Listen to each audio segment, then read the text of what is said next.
So a few years ago, VIFF showed a film called Wadu Dem, which was a lovely film. Did anybody see Wadu Dem, set in Jamaica? Yes, a few of you. And so it was nice when Cinelas crossed our radar this year to reconnect with the writer-director of Wadu Dem, Ben Chase. And Ben has moved all the way from Jamaica to Cuba for this film. It was one of the first American independent productions to shoot in Cuba since the revolution. It was made very much with the collaboration and the community help of the people of Cuba. It's actually, I think, a very beautiful, rather small-scale film, it appears at first. It reminds me of a short story almost, but it's one of those small-scale gems, a short story that actually attains a really haunting profundity as it plays through, and kind of raises all sorts of questions about memory and history and politics too, a little bit on the side. I don't want to say more than that. Discover it for yourselves. And I was expecting Ben to be here now to help me introduce the film, and I'm hopeful that he's going to be here at the end for the Q&A. So please stick around, and we can talk some more then. Thank you.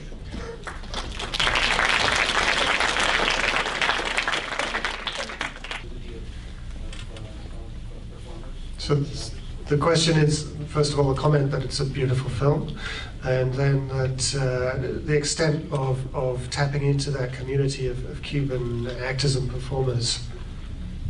It was all Cuban. It was entirely Cuban. Well, the only Americans were myself and my producer and the cinematographer. So all the cast was Cuban, and all the technicians and crew were Cuban. Which was the only way we could do it, because at that time it was illegal for Americans to shoot down there. So, you know, we had to keep it to a minimum. And yeah, but it was amazing, and that's why it kind of worked, because there were so many Cubans around, and I like a kind of open style of filmmaking. Some of the things were, you know, you can probably tell which scenes were a little bit more documentary and which scenes were very scripted, but you know, I knew that I didn't know everything about Cuba, so I had to be open to suggestions, and I needed help. So my cast, for example, helped a lot with, you know, I would say, oh, I'd bring them a scene or an idea. They say, well, you know, it wouldn't really, you know, not necessarily happen like this. Certain things like that I really, you know, relied on my cast to help me with, and also some of the local producers and stuff. Yes? What was the budget and how long was the shoot? The budget, I'm not really supposed to say the budget. I can tell you that it fit in a suitcase. And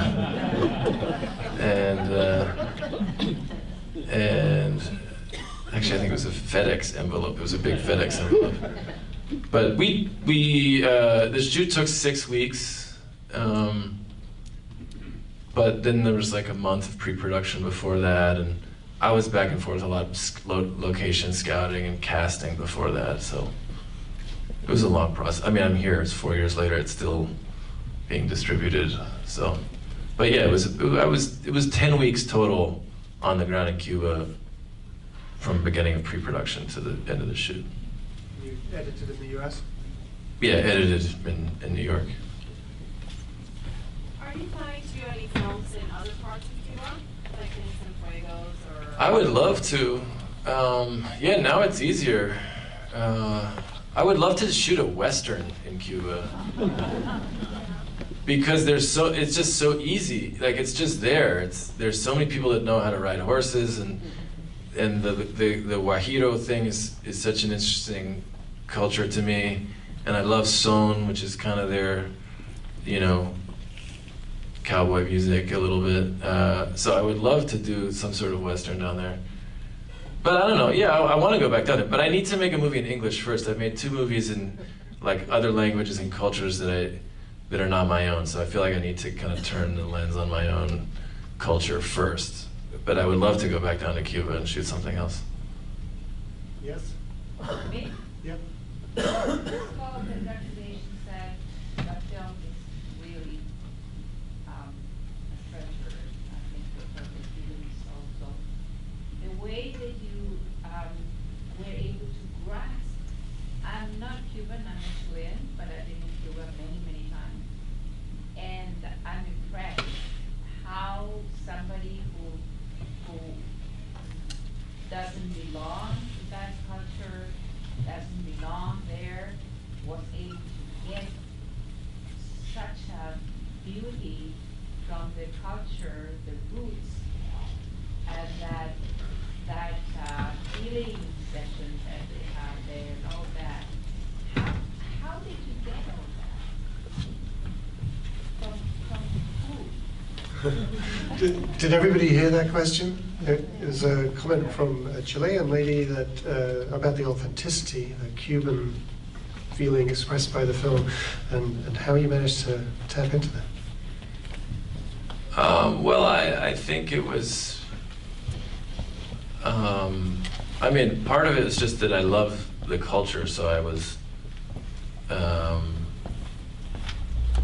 you know, I wanted to show, I don't know, I just wanted to show it, basically, in the best way I could, in the most authentic way I could. And I knew I didn't know everything, but I was trying to be respectful and humble about not knowing everything, but also excited about the stuff that I was excited about.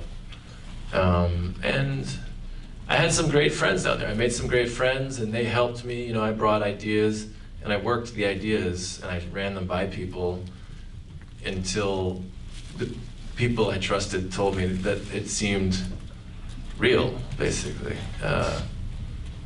And I think it helped too that the Borges thing it helped to show up and not be like, I'm just, I came in and I was like, I'm adapting Borges, which was interesting because, I mean, which in the end it's not really that Borges short story, but it was a good middle ground because Cubans know Borges too, you know, so it was like a thing, and we didn't, and it also helped with the government too because they thought, they were like, Borges, like no one understands Borges, this is not gonna be like some propaganda film, you know. But it was nice, it was interesting to have that thing. We were kind of working through a text, and it allowed me to see stuff that I thought was amazing or great or beautiful or sad, and just start kind of collaging the different scenes together. But I love Cuba, so I think that was how, you know, I got, you know, stuck with it, I guess. Yeah, you had a question? Yes, what did you film this? Like, is it film or Yeah. and what format did you use? Super 16. The cinematographer's great. His name's Sean Price Williams. He's shot a lot of indie films that have been fairly successful festival-wise, and he's great. It was tough to do. We had to bring all these cans of film down to Cuba. There's no labs there. We couldn't see any dailies. But the thing I love about that is that that look of the film, I feel like with HD, you really can't, because I shot this movie in Jamaica on HD.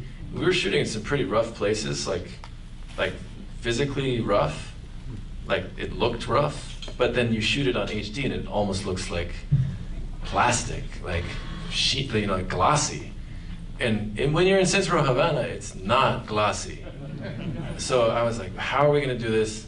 We had, the whole idea came from shooting Central Havana on 16 millimeter, and then I had to figure out a story to do that. Can you talk about how the aesthetic strategies you used for the period parts of the film, flashbacks? Yeah, sure. Well, Well, I should also say a lot of my favorite films are on 16mm from that same era, and I love, one of the big inspirations was Memorias del Subdesarrollo, which, you know, also has a nice film look to it. And, sorry, what was your question again? The period piece thing, yeah. We tried to separate them. We actually shot everything on color film because that was all we could afford, but we knew the film would give us the look. And then afterwards we changed the colors a little bit, but we also tried to do stuff like, we spent all of our budget on the period pieces mostly, and we had lights and we had dollies and, you know, we had outfits and everything. And we tried to make it look like an old Hollywood film as much as possible. And then the modern day stuff was like natural, pretty much natural light, and then it was all handheld.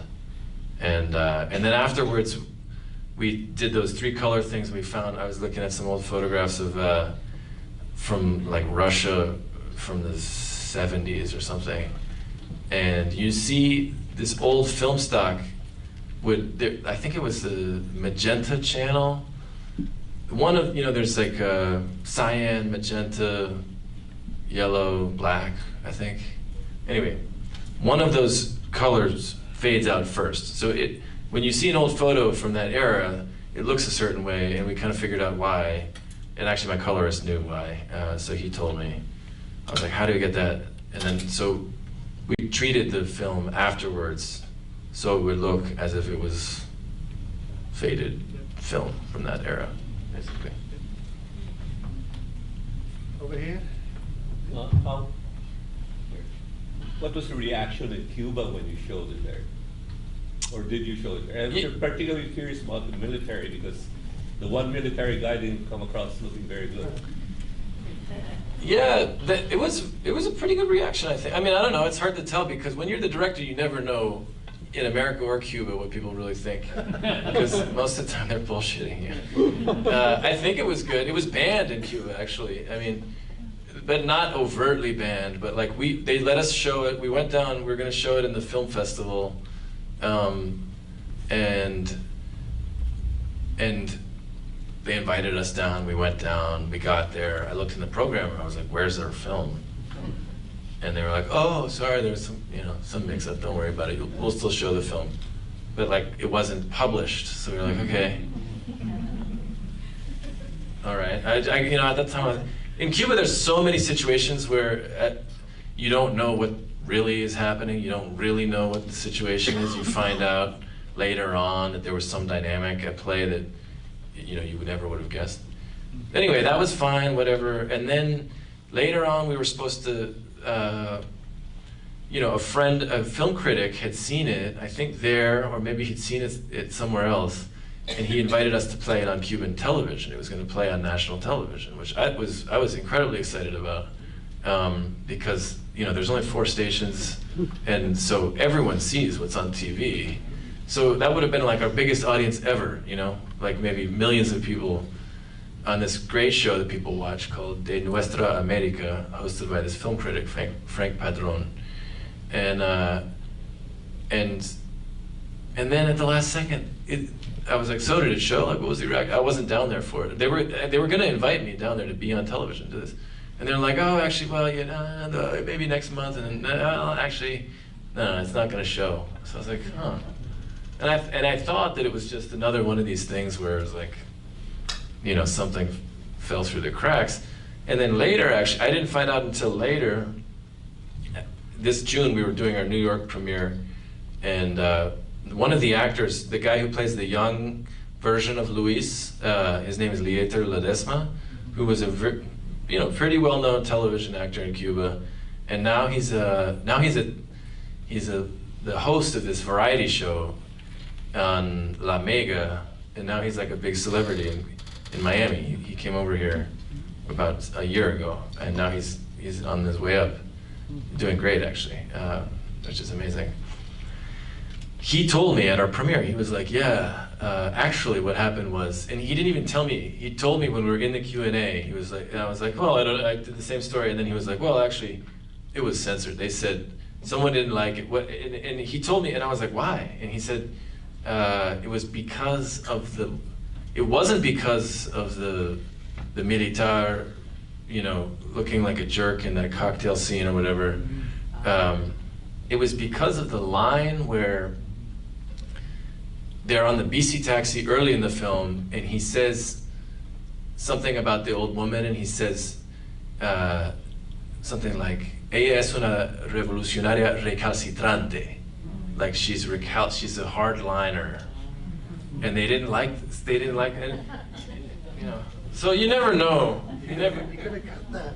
I didn't know. You know, I thought they would be more upset about the other thing. Okay, I'm really sorry, but we have a 9 o'clock show here, so I'm going to just do one more question. The guy in the middle.